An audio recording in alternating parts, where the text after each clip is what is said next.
Welcome back. Today, here in the lovely world of the Rim, Goose is floating across the ocean with Ducky and two meat nuggets, engaged in a single bird mission to sit absolutely everyone and everything down on a fine armchair made from the emphatically exfoliated remains of his would-be assaultants.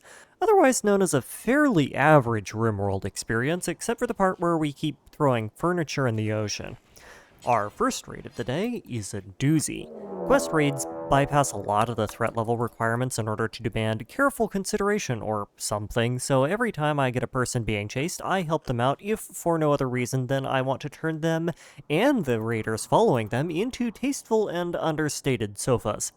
These folks are imps, which have a passive ability that lets them hawk flaming loogies at people, but beyond that they aren't anything special, and their DPS is such that one meat nugget on Go Juice and the crest reward person that I wasn't going to keep anyway can soak all of their damage and let the competent colonists take them out without much risk. They even dropped me a bunch of jade, which is fantastic, because standards are going up here on the raft and we could really use some chest tables or something to keep morale up. Our second raid, however, justifies it all, because it's a mech raid. And even better, it's a mech raid composed entirely of absolute scrubs. Biotech adds a bunch of new mech types to the game. Some are stupidly strong, some are pretty balanced, and Militors are neither of those. Think of them as mechanical Zerg. They're small, slow, weak, have no armor to speak of, and do basically zero damage. They also come in packs of 200, and Kmart has had a year-round blue light special on the things. For our purposes, however, they're perfect, because we outrange them by a considerable margin and out-DPS them with machine pistols. And boy is that a sad thing to have to say in Rimworld, so this makes them basically just free scrap.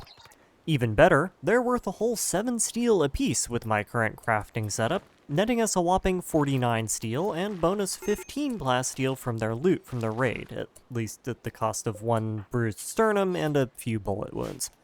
Best of all, that means that it's finally time for us to get research off the ground. A whole 4.5 years into the game. Sure, boss, let me get right on that. The first pull is smelting, obviously, because I'm sitting on a mountain of smeltable slag from all the drop pods, but I'm going to need some 400-odd steel to get that project off the ground, or water, so don't plan on seeing it come to fruition for a bit. Of course, such wealth doesn't come without its own unique cost. This time around, that cost is paid by Nugget 3, a pig person of remarkable stature, and an even more remarkable appetite for anything recreational and pharmaceutical, who was allowed to stick around strictly to soak damage. He died as he lived, missing an arm, missing a leg, and eating damage like a champ.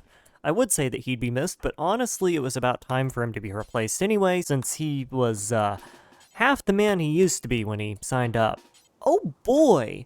Another chemically fascinated pigskin with no redeeming social value whatsoever just fell out of the sky? Why, Randy, you shouldn't have. It's like Nugget 3 is back with us already, in spirit. And now with 50% more functioning limbs. Here's a fun situation. These raiders have decided to attack me with explosive weaponry. Alright, fair enough. Well, you seem to have forgotten something, like, damage. I count 2 raiders with EMPs, which I will absolutely be stealing, by the way, and 1 raider with a smoke launcher. No frags, no Molotovs, not even any tox grenades, nothing. This is why you never let furries plan raids, folks. And this is also why you don't let Goose do prisoner of war care. Look at this guy. No arms. No nose, 1 leg, he's basically an all-natural popsicle. Oh well, I guess there's always more nuggets where that came from. My next research task is by far the weirdest that I've rushed in a Rimworld playthrough. Fertility procedures. You see, when a mommy colonist and a daddy colonist like each other very, very much, they have an alarming tendency to like rabbits and rocket out children in frankly concerning quantities. This is a very bad thing to have happen on a material-strapped raft floating in the middle of the ocean, so I have been carefully micromanaging Ducky and Goose's sleep schedules to reduce the chance of lovin' as much as possible. Unfortunately, just like most other forms of birth control, I am not perfect. IUDs, however, are, at least in the Rimworld, and they only cost a quick trip to the gynecologist to get, so have fun, you two. After a few more weeks of pirate core grinding, our colony finally amasses thereabouts the 400 points of wealth to play around with, and I say around because that number isn't super accurate. Wealth calculations count all items on the map, and this includes things like decaying equipment and food and stuff, but we do seem to be floating around 400 pretty consistently. Unfortunately, this only gives us somewhere around a 6 or 7% chance of getting mech raids, even taking into account Randy's habit of cheating, so clearly there's more work to do here. Meanwhile, storage space has become a premium here on the raft. I have precisely one tile left that can be occupied by an armchair before I have to start throwing them into the ocean or re-rolling for better quality, and item storage has gotten so bad that we're now building shelving units out of solid silver and keeping spears in the couch cushions. Despite this, people are loving it. The beauty of all these armchairs more than offsets all of the pointy, sharp pieces of metal hidden in them, and overall quality of life has never been better. After another couple of thrumbos volunteer their bits and bobs to the cause, I decide to stop loot hoarding at around 500 constant raid points. With Randy random rolling, this will bounce between 250, which is a nothing burger of a raid composed of 4 pawns, and 750, a seriously threatening raid of almost a dozen, and that averages out to around a 10% chance of mechs. Past 750, the mech raid chances start flattening out, and it goes to a much higher risk of straight-up unfightable raids. I could probably push it a bit more if I really needed to, but I have only had to save scum once in one instance of plague and 2 more for colony wipe level catatonic breaks thus far, and I would like to keep it that way. Of course, I'm going to be accumulating more stuff on accident just as a consequence of fighting people, no matter how hard I try and keep those numbers down, but when that happens I plan on destroying my armchairs and treating them as a kind of wealth ballast mechanic that lets me dump furniture to build useful supplies without increasing my threat further than necessary. More time passes, days go by, and things proceed, all according to my grand design, when I am interrupted by a very, very interesting quest. 2 sanguiphages, read vampires, would like to use my secluded little raft as a place to conduct secret business operations. Very good. Their promised reward is even better, especially since they won't blow up my map with toxic sludge if I accept, but more interesting is that I'm given an option to become one of them. Sanguiphages are basically just vampires. They're immune to functionally any status effect or ailment, barring chemical dependencies. They sleep less, have a bunch of passive abilities, and are functionally impossible to kill without overwhelming firepower or just fire in general. On the other hand, they are intensely weak to fire damage, aren't much of a fan of sunlight, need to drink blood every couple of days to survive, and need to death rest, aka super nap, for 4-ish days every half year. On a normal map, they're kind of overpowered. Out here in the middle of the ocean, they are absolutely broken. Yes, obviously I'm going to become a vampire, even if it's just to preserve the genes for my own hybrid vampire creations down the line. Why do you even have to ask? Now, naturally, things go cattywampus the instant the vamps show up, but for once it's in a good way, because Selvi here, for some unfathomable reason, took a look at our lousy 8x8 raft and collection of 22 human leather armchairs and decided, yeah, actually, that looks great. I want to live here? I did some research before accepting the quest, and I can confidently say that this is probably not how the quest is supposed to work, and normally one of the vamps just gives you the good suck and they both go on their merry way. So I guess we now have 2 vampires for the price of 1. Still, other than that, the whole thing goes off without a hitch, and just like that, Goose has developed phenomenal cosmic powers and a sudden desire to nom on Ducky in an entirely platonic fashion. Plus now he's hot, because vampires are just passively attractive, and Ducky is a body modder on top of that, so that relationship is not going to be changing anytime soon. Having 2 vamps appear out of nowhere suddenly and drastically modifies my plans. For one, out go the armchairs. All of them, except the ones we actually want to sit down on, of course. 4 pawns, even though Nugget is like 3/4 of the way to immobile, still is enough to bounce my threat points up to 600, and while yes, vamps are technically a combat upgrade, most of that upgrade comes in the form of things that don't keep your pawns from getting perforated with a large number of very pretty bullet holes. They also need juice packs. We have some from Selvi joining us, and we can get some more from Ducky and Nugget without medicine, thank goodness. And there's enough people falling from the sky that we can probably get by with sucking on them for the most part, but juice pack management is gonna be a thing we need to start doing in the future. Vamps also, unfortunately, are mostly spec'd out for melee combat. Now, in their defense, having a tough, quick healing, scarless, immune to everything pawn with genetic predispositions towards dealing melee damage and having melee skills makes them pretty good at melee combat. But getting into melee combat involves taking damage, which is usually a losing strategy when your colony is this small. I experimented a bit with using my non-toxin immune pawns as support with some tox grenades, but they just kinda suck. Maybe they could do something if I had an enclosed space or a proper farm box, but as it stands, good old-fashioned projectiles plus a bit of face tanking from Goose and Selvey have to cut it for now. Which brings us to my next point. It's time for the Nugget to go and Selvey to be renamed. Welcome to the colony, Mr. Torin.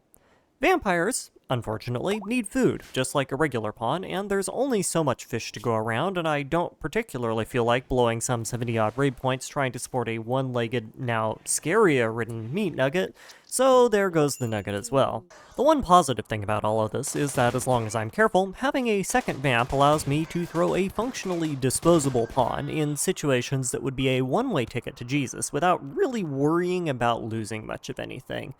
Vamps have the long jump ability, which is basically a portable, juice-powered jetpack stuffed up their butt, and when everyone else is stuck slogging through the water, having that level of mobility is extremely useful for shutting down, say, annoying ranged fire. Plus, I can just fuel back up off the backs, or rather, throats, of the downed enemies instead of using chem fuel. Humanoid raids, in short, just got a whole lot easier to take out. Still, having vamps demands quite a bit more micromanagement, at least initially. One human juice donor is enough to sustain 2 vamps passively, albeit barely, as long as I'm careful to make sure that hemogen extraction happens whenever Juicy's duck supply regenerates, and while I can time death rests as carefully as possible between raids, there's always going to be a chance of me getting caught with my proverbial pants down. Time passes. So much time passes, in fact, that I have managed to complete literally every research task possible with a simple research table, leaving me with nothing to do but start farming armchairs again in hopes of another mech raid, and abducting random people to juice for the vamps. Even at my most optimistic, I'm still a couple hundred steel away from being able to do anything, so now that research is done, that is well and truly the waiting game we care about. Or so I thought. This is a siege. And as we all know, siegers bring stuff with them, right? Right? Well, maybe. You see, siegers, last I checked, are not smart enough to build bridges, so the whole thing of them fortifying and assembling mortars and stuff clearly won't work unless the game wigs out, so I kind of assumed this would just be a free material drop, but actually no. Either the game is smart enough to realize that the raiders chose a meeting location too damp to fortify, or it just gives up and breaks, but all I got for my trouble here is a few packaged survival meals and an opportunity to show off how incredibly effective vampires are at being a harassment unit. Long jump is stupidly strong for its mobility basis alone, but a jumping colonist is also invisible, untargetable, and immortal during the duration of that jump, and that allows me to get away with some absolutely heinous grasshopper shenanigans to bring down grenadiers, and later on in the game, rocket launcher pawns. This poor fellow here got his ankles broke, and for once, that is just a metaphor. At least we know my threat numbers are about the right range for mechs, though. So, siegers aren't gonna be an option. Back to sitting around fishing, I guess, and boy howdy has fishing gotten interesting lately. One of the fun things you can fish out of the ocean is, apparently, custom weapons, which is why I'm now the proud owner of an LMG that fires incendiary ammunition in exorbitant quantities. Now, as a general rule, I prefer assault rifles over LMGs for their lower shooting downtime and better range and accuracy, but LMGs are easily within the top 3 or 4 projectile-using weapons in the game in terms of pure damage output, so this is still an excellent upgrade. It's just a pity that it took 8 years to show up. But wait, that's not all. In addition to a fancy Freedom Pellet distribution machine, I also got a bunch of mechs to test it on. Well, I say a bunch, by which I actually mean 4. 2 lancers are concerning, a pikeman is basically harmless, and the new mech, called a scorcher, is a close-range flamethrower unit, so they all went down real easy. I can bait the first 3 with some clever holding open of animal flap doors, EMP them, burst them down, and just long jump a vamp in to distract the lancer before anyone gets too wounded. It was easy peasy. Except for the part where the pirates moved in to try and appropriate all of my valuable steel booty, which I find unacceptable. And also really unfortunate for them, because for some strange, unquantifiable reason, they have decided to gas us out and have brought all tox grenades and a single auto pistol. Tox grenades are a biotech mechanic that is basically just chemical warfare. They make a big stinky mess, debilitate pawns' eyesight, movement, and breathing temporarily, and cause toxic buildup when pawns stand in the fart cloud. They are also 100% ineffective against vampires, so Tauren and Goose are entirely immune to any ranged attack these folks have to offer unless they stub their toe on a grenade or something. Needless to say, this attack did not go in the raiders' favor. Anyway, for my efforts, I am awarded a whopping 62 steel. In total, I need at a minimum 295 to progress. We're gonna be here a bit. Or perhaps not, though not for the reasons you might suspect. For you see, this one particular absolute bad lad has, for unimaginable reasons, or possibly extremely imaginable but slightly depressing reasons, made the extremely unfathomable, deeply unwise, questionable decision to wear solid plate armor made out of gold when attacking my colony. My ocean-going colony, surrounded by water. Now, I don't really care about gold at the moment, seeing as I can't do anything with it, and gold in armor form is no different, but gold armor is also worth like 8 thrumbo fur armchairs on its own, which will skyrocket colony wealth and hopefully speed up the mech baiting. The catch is that we need to get it untainted, which is going to be a tad bit tricky given that it probably weighs close to half a ton, and it's completely mysterious as to how this pawn is capable of moving in that much weight. Now, my only hope here of getting this armor is bleeding the Goose RL Craft cosplayer out until he falls over, and even that has a fairly low chance of working, but I decided to give it a shot and gave him a few dozen. Naturally, he fled, leaking his juice all over the place, and I'm free to harass him and stall him out until his juice loss reaches the magical number 60, where, to my intense amazement, he actually falls over without dying. Awesome. I now have a $14,000 set of bling to bring all the boys, girls, and gender nonconformist mechanoids to my yard personally. And boy, that wealth graph says it all. We see a nice, pretty slow linear progression, which fits because there's no way of scaling wealth production out here for the most part, with a big old dip that corresponds to me dumping the first round of armchairs to bring in more pawns, at which point wealth grows again steadily until all of a sudden, boing, up goes the material wealth by, 50%. That is entirely due to that one piece of armor. I love game mechanics. Perhaps rumors of my sanguophagic persuasion have gotten around the rim, though how that happened I can't imagine, seeing as nobody leaves the place with enough juice left to tell the story, but regardless of the mechanics of it, my colony has been designated Vamp Hangout Spot of the Year, and I'm once again approached to mediate between a couple of the mosquitoes. I, of course, accept, and Randy, of course, starts being a massive troll and has one of them, a trigger-happy Optimus, offer to join. A second time. Well, yes. Obviously, of course you can. We're gonna tax the juice supply a bit, but we can make it work. Welcome to the colony, Drifter the Rifter, aka Rifter, because I can't put that entire name in the thumbnail. Yeah, so kind of forgot vamps need food. We can no longer feed our colony without eating raiders. That's fun. Thankfully, vamps don't need food when they death rest, so we can kind of just put one of them on ice at all times and bring us back under our food production ceiling. Now sure, they still add threat points, but a sleeping pawn that doesn't need anything to survive is basically just an armchair when you think about it, so we can swap them out and still keep a below apocalyptic threat level. Barely. So anyway, we munch some mechs. It's pretty simple. Scythers don't have much of a counter to moving at 30% max speed while facing off against 2 vampires and a cracked out ducky with an LMG. 118 steel in total, roughly 170 to go. And then we do it again. 187 steel. And again for 260. And finally, one last time, again, allowing me to break 290 steel and finally get this show on the road. Once Goose gets over a very unfortunately timed bout of food poisoning, we can, now, after 12 years of spinning my gears out on the wastes, get going. Combined with the platforms I already built, the steel and components I've been hoarding net me just enough stuff to make the single most important set of machines I will ever own in this run: the electric smeltery and the toxifier generator.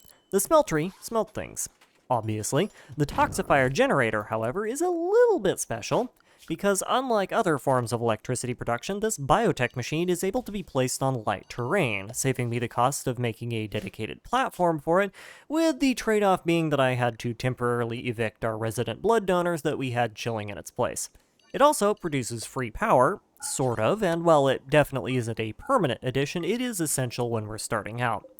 You also can't turn it off, so fingers crossed that we get some more components soon. The next few weeks are a whirlwind of activity as the Goslings completely redesign the base from the ground up. For one thing, we now have walls.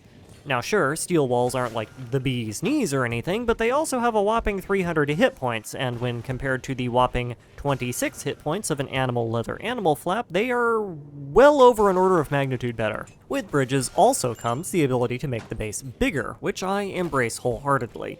We also now have a veritable smorgasbord of furniture options, traps, cheap shelving, tailoring stations, and really just a whole wealth of fabulous potential. But by far the biggest benefit is that I can finally make an actual flipping farm box instead of standing in the middle of the ocean or hiding behind a block of slag and taking bullets to my everything. That high cover bonus you get from hard peeking off a wall, combined with the relatively long range of an LMG, is a massive upgrade. Raids just went from being a major liability to being a slow trickle of free steel, and I'm going to be farming the daylights out of them. So that's great, Goose, but there's always a catch. What is it this time? Well, the thing with that toxifier generator is that its generation mechanic isn't quite free, because in order to make power, it toxifies the terrain. Now, the exact logic of how this makes sense evades me, but since we can't turn it off, that does mean we need to deconstruct it, build a solar panel or windmill instead, and eat the component loss. Yeah, it sucks, but 2 components in exchange for not wiping the colony due to massive starvation is simply the cost of doing business here, so I fork over the steel for a windmill and move on with my life. Now, while it is possible to get components as a reward for taking out raids, the chances are low enough to make me not really want to try and go that route, and fortunately we don't have to thanks to a quirk of how the game handles bridge logic when it comes to events. Remember how I got a ship chunk to the foe head back in the days of the itty bitty tiny raft? Yeah, those kinds of things still can happen, but unlike drop pods, which just kind of claim that they dropped their things and then vanish into the ether, ship chunk events fail silently. So to fix this, all we need to do is build a flat enough area to ensure that one of the rolls succeeds, and off we go. Some assembly required. Okay, a lot of assembly required, but I need the space for colony expansion anyway, so it won't go to waste. This also opens me up to new quest types. In short, we have discovered, somehow, that there is a vamp in a busted shuttle, and despite having no electrical equipment other than a giant hotbox and a spinny thing on a stick, we are somehow capable of signaling it to land nearby, presumably with a giant flag made out of human leather and the judicious use of the few remaining middle fingers our colony has to offer. Now, I couldn't care less about the vamp, because I already have 3 and this is just another way to get vamps, but I do want their shuttle, because it has components. So I wiggle my booty or thumb my nose or whatever at it, and it happily splashes down right outside my base, taking out the freshly finished exterior fortifications on the way. Nice driving, bud. Now, sadly, for this vamp plus crew of the craft previously known as a shuttle, most of them seem to have forgotten to secure their oxygen masks before helping others, and I immediately capitalize on this by instructing Ducky to start crop dusting their entire location. Tox grenades don't do direct damage, and as such will not aggro enemies directly for the most part. And since toxic gas also counts as vision occluding, this allows me to go in with my gas immune vamps and start throwing apart their giblets in relative safely. And there you have it. One shuttle engine, aka a thing you need to make a shuttle, which is pretty useful for us given that flying is the only way we can travel. And more importantly, 5 whole components, which is exactly enough for our next obvious construction project. The comms console, plus trade beacon, because I have a whole boatload, literally, of junk to sell and would like to purchase everything that bulk traders have to offer, please and thank you.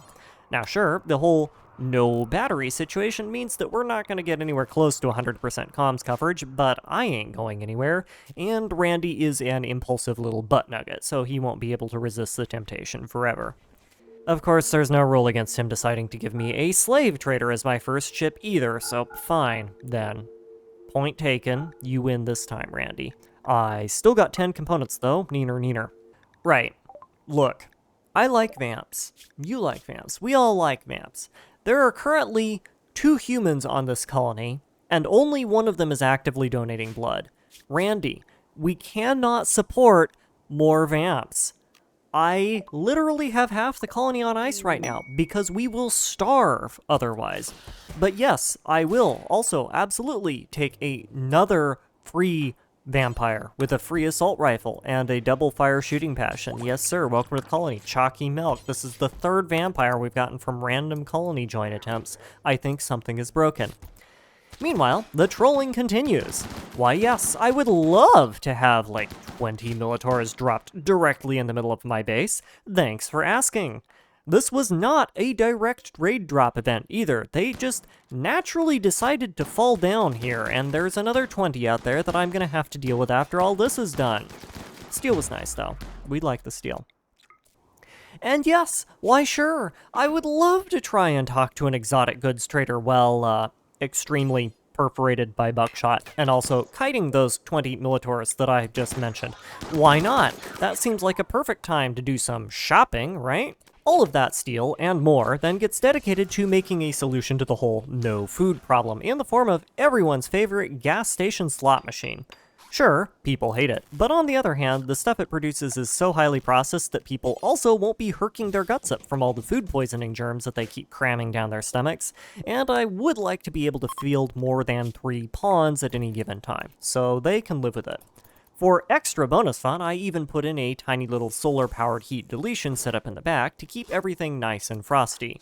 Well, I guess keep everything nice and room temperature because I ran out of steel to finish it, but even half complete, it does keep everything mostly frozen, so it's good enough. And then finally comes the bulk goods trader, bringing with it a bounty of wood, stone, steel, components, medicine, all the things a young growing colony needs, and all at very affordable prices, subsidized by the enormous collection of Raiders' stolen knickerbockers and dead thromboskin that I've been sitting on for this very moment. With that newfound money, I reinstall the big desk of extra smarts and off we go, cranking out research like there is no tomorrow, because if we don't, there won't be. Vamps have a passive plus 4 to their research skill at all times just from their genetic predisposition, so this is a pretty simple project. And speaking of vamps, now that we can support enough prisoner food capacity to feed them, it's finally time to give Gucky the good suck and join us in this wonderful world of the jumpy stabby lads. It's honestly hard to quantify how stupidly busted vampires are in this run. It's absurd, folks. Once I start doing my own gene line work, there's a gene that busts water movement speed, and combining that with the rest of the vampire genome is going to be insane. Also, thank you for the raid while one of my best shooters is in a gene coma, Randy. Very cool. Very nice. That's fine. We didn't need Ducky or anything.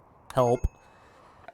New tech, piles of resources, and the engine I salvaged from that Vamps 1 4-door family sedan raises another interesting moral quandary.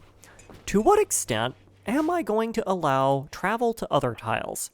I don't want to use the grav ship until I start doing actual grav ship things, because otherwise the whole run's going to turn into Odyssey 2.0.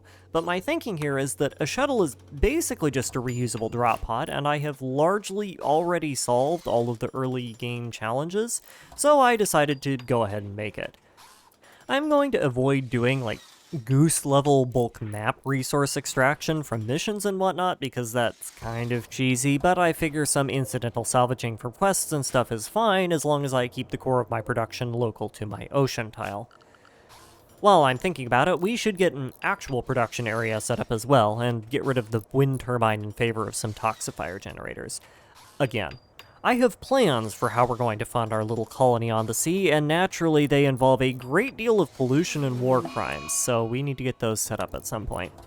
Of course, all that needs steel, and would you look at that? A whole bunch of steel just got delivered directly through my front door.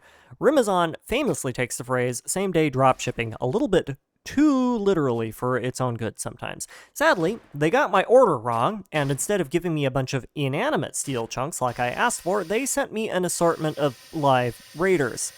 No worries, we have a solution. And that solution is letting an absolutely noxious fat one rip in the middle of the base. Tox packs, the backpack version of tox grenades, may not be all that great out in the open, but they are absolutely heinous in close quarters. All of my vamps are 100% immune to them, all of the pigs are 100% not immune to them, and I have far more of them than I could ever possibly use thanks to the non-stop pirate raids. Other than a little bit of mess that happens because a couple of the dingbats brought Molotovs and frag grenades to a fight against mobile opponents in an enclosed space, this is an overwhelming victory. And, as always, I make sure to suck all of the fallen enemies dry. Of their hemogen, that is, not anything else. So in short, this was basically just meals on wheels, or meals on trotters, with a side order of building materials. No complaints. Regardless, while I get busy cleaning that mess up, I'm going to have to bid you all farewell for now. So thank you all for your time, and as always, I hope you enjoyed.